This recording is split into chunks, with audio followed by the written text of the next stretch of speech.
जय शंकर. कथा श्री शंकर महाराजांची. श्री स्वामी समर्थ. अनंताचार्यांना महाराजांनी महिनाभर फिरवून आणलं, पण रामभाऊ अकोलकरांना महाराजांनी एका दिवसात 4 धामची यात्रा करून आणली. रामभाऊ हे श्री क्षेत्र त्र्यंबकेश्वरचे क्षेत्र उपाध्य होते. महाराज नेहमी त्यांच्याकडे उतरायचे. एकदा रामभाऊंनी त्यांना विचारलं, महाराज, आपण अनेक क्षेत्रांना भेटी देता, ती कशी आहेत हो?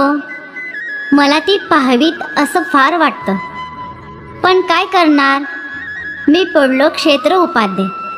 मला हे क्षेत्र सोडून कुठे जाता येत नाही. वस्तीला इथेच राहावं लागतं. उद्या सांगू तुला दुसरी क्षेत्र कशी आहेत ती, पण एकांतात. पहाटे लवकर तयार हो. घरात सांगून ठेव की महाराजांबरोबर बाहेर जायचं आहे, उशीर होईल. महाराज एकांतात आपल्याला काय सांगणार असतील याची कल्पना करण्यातच रामभाऊची सर्व रात्र संपली. ते पहाटेच उठले, स्नान संध्या करून महाराजांबरोबर जायला सिद्ध झाले. उत्सुकतेने महाराजांच्या हाकेची वाट पाहत राहिले. तेवढ्यात त्यांनी हाक मारलीच. म्हणाले, चल, तुला आम्ही तीर्थांचं दर्शन घडवतो. पण मी इथून बाहेर कसा जाऊ महाराज? ते सगळं आम्ही पाहून घेतो. तू फक्त आम्ही सांगू तसं करायचं. आम्ही डोळे बंद कर म्हटलं की लगेच डोळे बंद करायचे. आम्ही पुन्हा उघड म्हणेपर्यंत मुळीच उघडायचे नाहीत, कळलं? होय महाराज, आपण सांगाल तसंच करीन मी. डोळे घट्ट बंद कर आता.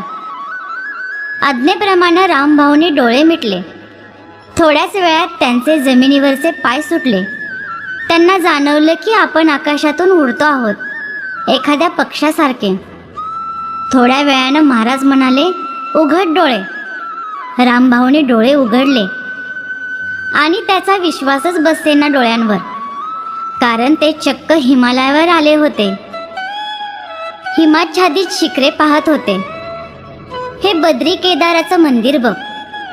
रामभाऊंनी मंदिराच्या प्रकारात जाऊन लक्ष्मी, गणपती, वीर मारुती सर्वांना नमस्कार केला. मग ते गाभाऱ्यात गेले.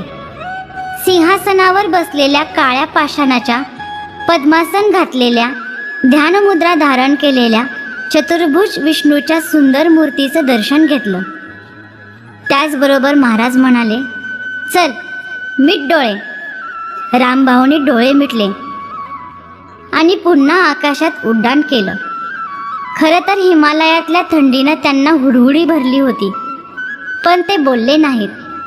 केदारनाथ, गंगाद्वार, हरिद्वार, ऋषिकेश इत्यादी तीर्थक्षेत्र दाखवीत महाराजांनी त्यांना काशीला आणलं. त्रिवेणी संगमात स्नान घडवलं. तिथून नेलं ते जगन्नाथपुरीला, मग द्वारका, सोमनाथ, नंतर कुरवपूर आणि दक्षिणेकडे कन्याकुमारी, रामेश्वर. तिन्ही समुद्राचं दर्शन होताच रामभाऊच्या मनात आलं, आपण रोज नुसती स्तोत्र म्हणत होतो, ज्योतिर्लिंगाचं स्मरण करीत होतो, पण आज त्या सर्वांचं प्रत्यक्ष दर्शन झालं. महाराजांच्या कृपेनं या पामराला असे तू हिमाचल अशा मायभूमीला पाहता आलं. जीवन धन्य झालं. कन्याकुमारीच्या 3ही सागराच्या संगमावर सूर्यास्त होऊ लागला. तेव्हा त्या दृश्यात रंगून गेलेल्या रामभाऊंना महाराज म्हणाले, चला, मिटा डोळे. रामभाऊंनी डोळे मिटले आणि दोघांनी आकाशगमन केलं. काळोख पडायच्या आत आरतीच्या वेळेला रामभाऊ आपल्या क्षेत्रस्थानी त्र्यंबकेश्वरी परत आले. रामभाऊंना काही बोलताच येईना, पण त्यांचा उचंबळून आलेला भक्तिभाव महाराजांना कळला. त्यांच्या पाठीवर थोपटीत ते म्हणाले, जा, आपलं अनेक करायला जा. रात्री तृप्त मनानं रामभाऊ आडवे झाले. त्यांच्या मनात आनंद मावत नव्हता आणि कुणाला तो सांगताही येत नव्हता. एका दिवसात ते भरतखंड फिरून आले. त्यांच्यावर कोण विश्वास ठेवणार? सगळी रात्र ते त्या अकल्पित आनंदाच्या लाटांवर तरंगत होते.